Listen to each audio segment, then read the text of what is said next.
Isang mapagpalang araw sa inyo, Sir Alex. Kwento ito ng aking pinsang babae na itago na lang natin sa pangalang Marie.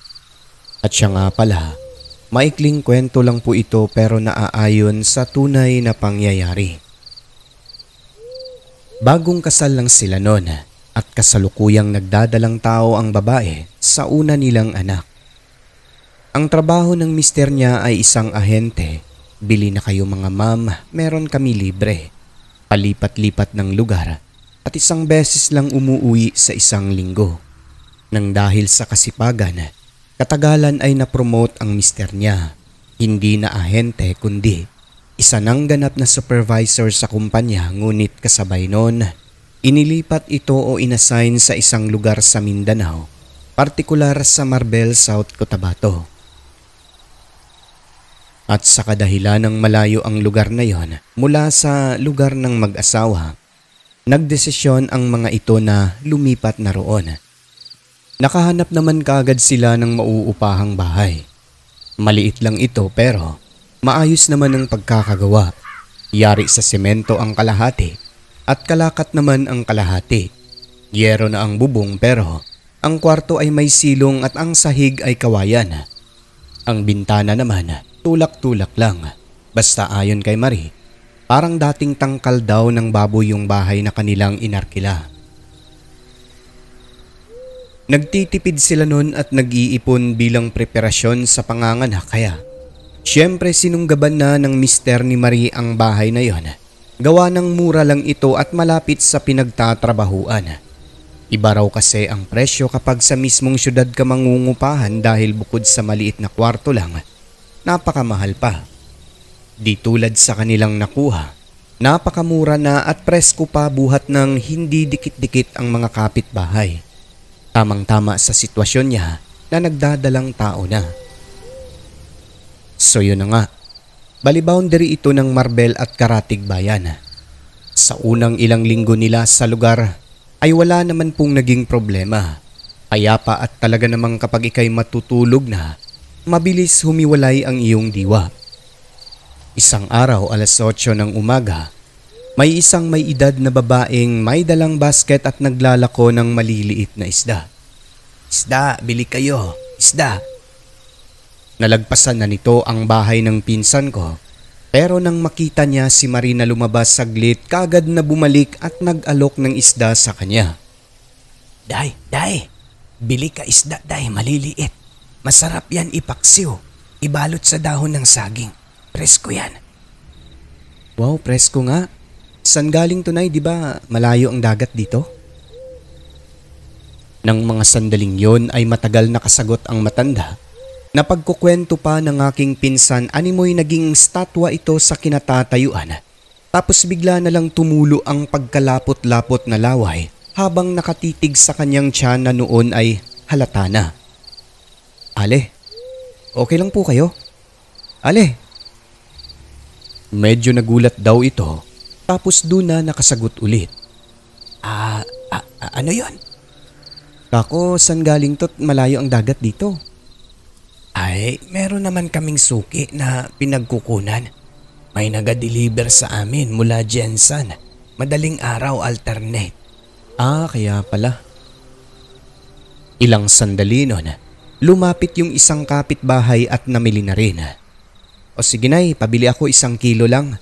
Wala kasi kaming ref dito kaya yan lang yung bibilhin ko. Lulutuin ko rin agad." "Ako rin manang, 1 balot lang." Sige, kuha lang kayo. Pumili kayo dyan." Dumampot na ng 1 balot si Marie pero sa loob-loob nito, ayaw niya sanang bumili nun dahil nandiri siya nang makitang tumulo ang laway ng ale na pagkalapot-lapot at parang tinamaan yung mga plastik na may lamang isda. Kaso medyo naawa siya kasi nga naglalakad lang at pag-aakala niya merong sakit dahilan kung bakit bigla na lang itong parang nawala sa sarili na animoy naging tuod habang sila'y nag-uusap. Kaya bumili na lang din siya para kahit papano'y may benta naman ang ali mula sa kanya. So nung umalis na ito, napansin ni Marie na paminsan-minsan itong humihinto, tinitignan ang basket na may lamang isda Pagkatapos ay pasimpleng lumilingon sa buntis. Si Marie naman ay hindi nag-isip ng masama na may mali na sa galaw ng Ale kasi nga meron siyang kasama na namimili noon ng isda at isa pa naawa nga siya. Ang hindi niya nalaman, doon mag-uumpisa ang kanyang kalbaryo. Hindi na malayang ang kausap ay isa na palang aswang na animoy susumpungin sa naaamoy na samyo ng sanggol sa tiyan ni Marie na malalangka ang amoy. Simula noon, kada gabi lalo na kapag 9:00 pasado, napapansin ng mag-asawa na nag-iingay ang mga aso ng kapitbahay. Ang nakakapagtaka pa sa kilos, kung minsan parang may hinahabol ang mga ito at nakakarating talaga sa may tapat ng bahay nila Marie. Tumatahol naman talaga ang mga asong yon, dati pa. Pero hanggang doon lang sa kanila, sa tapat ng kalsada at hindi umaabot malapit sa bahay ng mag-asawa. Bukod doon, kung minsan may napapansin ang pinsan ko na kumakaluskos sa may kusina na bahagi ng bahay nila at kung minsan naman sa may CR na inakala niyang normal na hayop lang na nagpupunta roon para kumain. Wala silang aso. At yung mga sobra nilang pagkain ay nilalagay lang sa lagayan dun sa labas dahil may kumukuha nun at pinapakain sa baboy tuwing hapon. Yun ang tinitignan nilang anggulo kung bakit may bumibisitang mga aso o kaya'y pusa sa kanila tuwing gabi para kumain ng mga sobrang pagkain. So wala lang din yun sa kanila kasi nga pag-aakala ay normal lang. Isang gabi pa, 8:00 pasado, habang nakatayo ang pinsan ko na si Marie nakatalikod sa bintanang nakabukas sa sala dahil nagpapahangin siya noon habang naroon naman ang mister sa kusina. Maya-maya pa, nakaramdam ng sakit si Marie sa may braso niyang noon ay nakahimlay sa may bintana. Kung kaya nahila niya ito ng bigla, dala na rin ng pagkagulat. Pagkatingin niya sa may braso malapit sa siko, nagkaroon ito ng sugat na hindi naman kalakihan, parang gasgas lang. Ngunit akala mo hiniwa ng matalim na bagay kasi meron konting dugo na lumalabas. Nagtaka na lamang ang buntis saan nagmula at paano nangyari kasi wala namang bagay sa bintana na pwedeng makakos ng pagkasugat. Oh, anong nangyari dyan sa braso mo? Nagasgas sa bintana. Patingin nga. Baka may nakausling matulis na bagay dyan. Tinignan ko, wala naman. Pinatong ko lang siko ko sa may bintana eh. Palaisipan sa dalawa kung paano nagkaroon ng sugat si Marie. Sabi ng asawa niya, baka may pusa na gustong umakyat, inakala na daga ang siko niya, kaya inabot ito at nakalmot. Saad naman ni Marie, wala talaga siyang nakitang may pusa sa labas. Saad naman ng mister, baka may bagay lang na tumalsik galing sa kung saan at dumiretso sa kanyang braso. So wala lang yun sa kanila, kumbaga baka nagkataon lang na may bagay na maaaring tumalsik kaya nagkasugat si Marie. Sa mga sumunod na gabi pa, habang nagkukwentuhan at nakahiga sa loob ng kwarto, di nagtagal ay nakatulog ang mister ng buntis. Humihilik na kung kaya nagpasya na rin na matulog si Marie. Ngunit kahit anong gawin niya nun, sa di malamang dahilan ay hindi siya makatulog ng gabi na yon. At nararamdaman niyang gumagalaw ang bata, ligalig sa kanyang sinapupunan. Nang maya-maya pa, may nauulinigan siyang kumakaluskos sa silong ng bahay. Sa pag-aakalang aso lang ng kapitbahay, hinayaan niya ito at pilit na natulog. Ngunit makaraan lang ang ilang minuto, nakarinig naman siya ng paghingal sa silong na maihahalin tulad sa isang aso. Hindi niya rin binigyang pansin yan dahil buong pag-aakala niya normal na aso lang na pabisi-bisita roon para kumain ng mga sobra nilang pagkain. Ngunit di nagtagal ay lumakas ng lumakas ang hingal na parang taong hirap huminga kung kaya sa puntong ito, medyo nagtataka na si Marie. Dala ng kuryosidad, Bumangon siya ngayon para suriin kung ano ang nag-iingay sa silong na kung bakit hindi umaalis at nag-iiba pa ang tinig. Pagkahawi niya sa banig, although madilim ang silong, nasilay ni Marie ang bilugang mga matang pulang-pula at nakatingala. Pagkakalarawan pa nito, maitim at mabalahibo ang nilalang na yun na nagbabaga ang mga mata. Sa sobrang takot ng buntis dahil sa hindi niya inakalang makakakita ng ganoong klaseng nilalang, napatili ito nang wala sa oras. Yung nilalang naman ay kaagad na nawala at nakarinig na lamang siya ng mabigat na yabag tumatakbo palayo. Sa lakas ng sigaw ni Marie, naalimpungatan ang kanyang asawa. Anong nangyari? Kaagad na yumakap ang babae at sumagot itong, "May nakita ako sa silong." "Anong nakita?" "May mata, malalaki, mapupulang mata, mahal." "Ano yun?"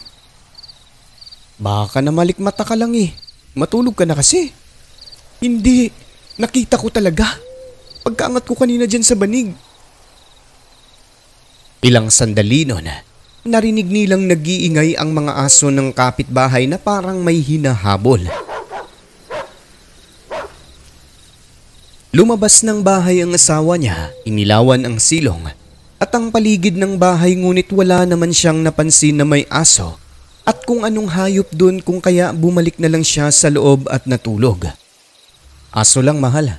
Halika na, matulog na tayo."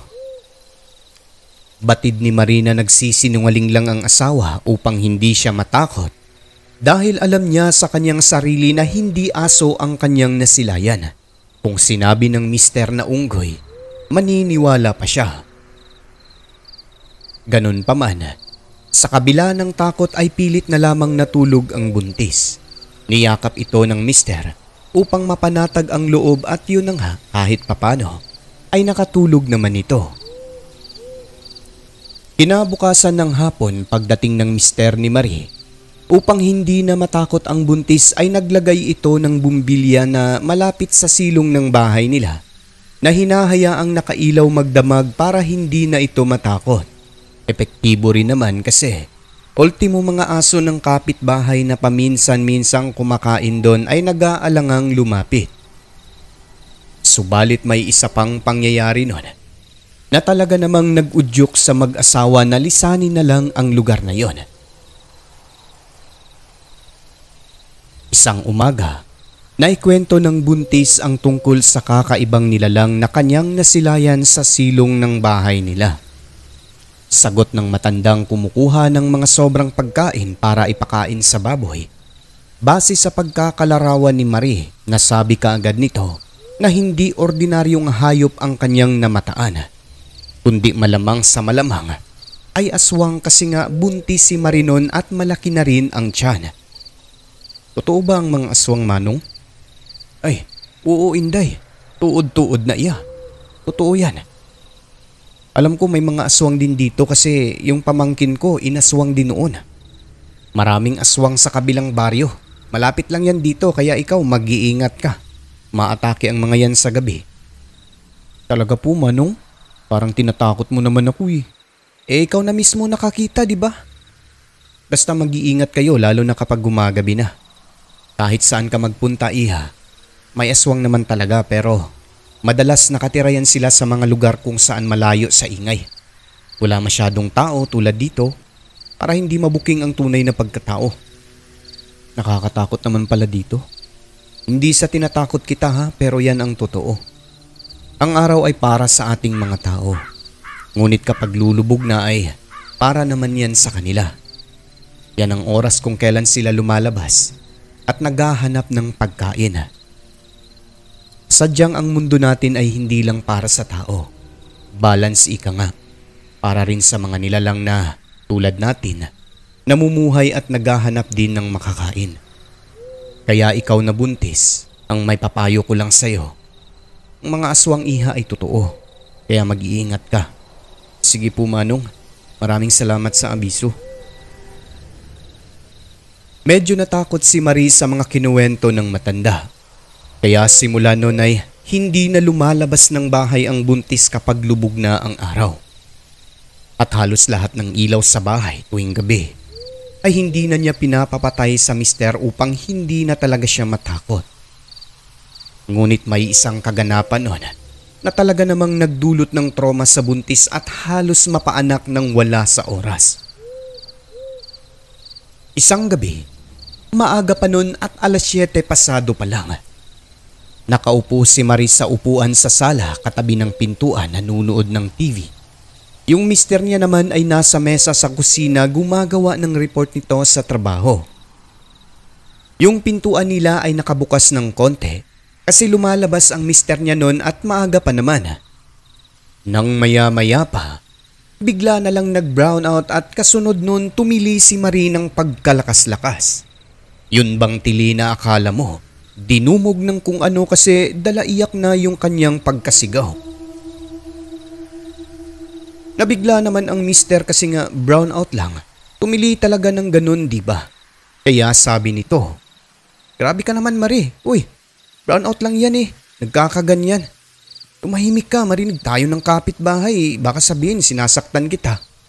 Ngunit natumba ang upuan at ang iyak ni Marie ay nasa labas na ng bahay na parang binubusala na ang bunganga kung kaya. Sa pagkataranta ng lalaki ay dali-dali nitong sinundan ang asawa na may hawak na itak. Hindi na kasi normal. Gawa ng wala pang ilang segundo nakarating na sa labas ng bahay ang asawa at nangatumba pa ang upuan. Hindi niya namalayan. May pumuslit na pala na aswang sa pintuan at hinihila palabas ang buntis.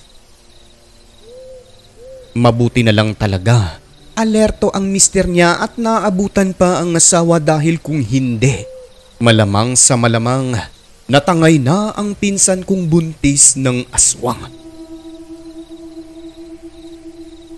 Dahil napakadilim nun, hindi nakita ng asawa ni Marie kung ano ang humihila.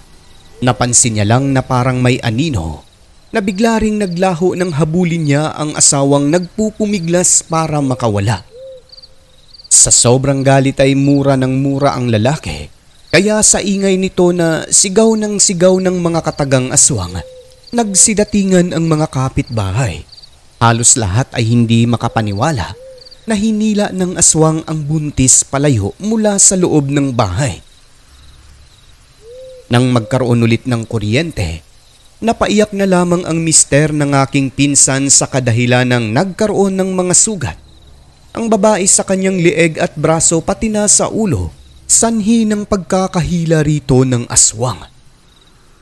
Yung iba ay bumaon talaga sa balat ng braso sa kadahilan ng sobrang tulis daw ng kuko ng aswang. At pagkakalarawan pa ni Marie, babae ang nilalang na yun dahil mahaba ang buhok na bumusal sa kanyang bunganga. May sariling buhay gawa ng kusa itong pumasok sa kanyang bibig, ilong at mata. At yun na nga, yung isang kapitbahay nila ay dali-daling bumalik sa bahay nito pagkatapos ay kumuha ng lana na proteksyon para hindi makalapit ang masamang nilalang sa bahay nila Marie. Yung isa naman ay nagdala ng buntot pagi, binigay sa mister para makasigurong hindi na babalik ang aswang. Takot daw kasi ang mga nilalang na ito sa bagay na yun. Hindi nakatulog ang lalaki sa pagbabantay magdamag sa asawa. Hindi na rin ito nagtrabaho kinabukasan buhat nang nag-alala sa kalagayan ng buntis. Pero mabuti na lang at okay naman po ang pinsan ko noon pati na ang batang nasa kanyang sinapupunan.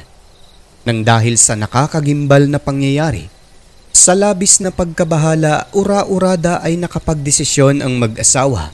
Nalisanin na ang lugar na yon pagkat hindi ligtas para sa kanyang asawang buntis. Lumipat sila sa isang lugar kung saan maraming tao sa paligid at kahit gabi ay may naglalakad sa daan. Okay na kahit maingay kung minsan, ang importante ay ligtas naman ang kanyang asawa na nagdadalang tao. Sa huli ay nakapanganak naman ng maayos si Marie at malusog din ang kanyang bata. Ngunit ang nakakapanindig balahibong karanasan sa aswang, kailanman ay hinding-hindi niya makakalimutan. Lagi niyang naaalala ang sinabi ng mama, ang mundo ay sadyang hindi lang para sa tao. Ang araw para sa atin, ngunit kapag lulubog na ito, oras naman kung kailan lumalabas ang mga nilalang sa dilim. Mga nilalang tulad ng aswang na hindi natin nakikita at kung minsan hindi lang namamalayan. Nasa tabi-tabi lang nag-aabang, nagkukubli, naghihintay ng tiyempo kung kailan aatake.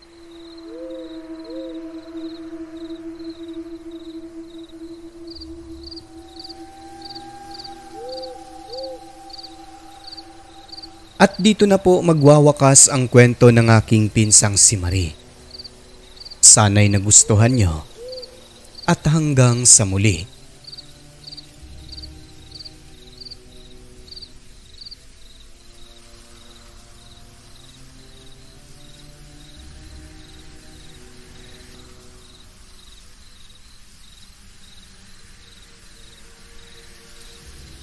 Ang mundong ating ginagalawan, nababalot ng kahiwagaan na tanging ang Diyos lamang ang siyang may kasagutan. Ako po si Alex at ito ang Southern Mindanao Creepy Experience.